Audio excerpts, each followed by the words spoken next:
آپ کو ایک افسوسناک خبر سے آگاہ کرتے ہیں۔ فیصل آباد کے علاقہ چک نمبر 243 ریلوے چوک کھرلا سے جہاں آج صبح 9 بجے حسیب اللہ سابق صدر کرکٹ ایسوسی ایشن فیصل آباد نے فیصل آباد کے پولیس کے ساتھ مل کر آبادی کی زمینوں پر قبضہ کرنے کی غرض سے نہتے لوگوں پر فائر کھول دیے۔ فائر لگنے سے 243 گاؤں کا ایک نوجوان جاں بحق جبکہ 15 کے قریب افراد زخمی ہیں۔ زخمیوں میں ایک نوجوان کی حالت انتہائی تشویشناک ہے۔ مزید اس پر رپورٹ کریں گے علی حسن صابری۔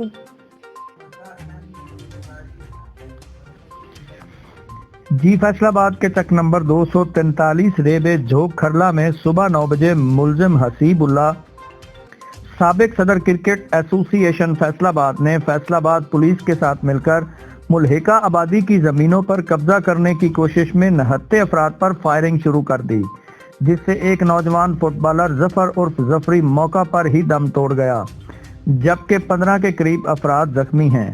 زخمیوں میں 2 افراد کی حالت تشویشناک بتائی جاتی ہے، جبکہ شدید زخمی افراد میں 243 کے فٹ بالر ذیشان بٹ عرف پھانڈو اور حسن رضا شامل ہیں، جنہیں طبی امداد کے لیے اسپتال منتقل کر دیا گیا ہے۔ متعلقہ پولیس نے موقع پر پہنچ کر متاثرین کو اس بات کا یقین دلایا ہے کہ ملزمان کے خلاف سخت ایکشن لیا جائے گا۔ جی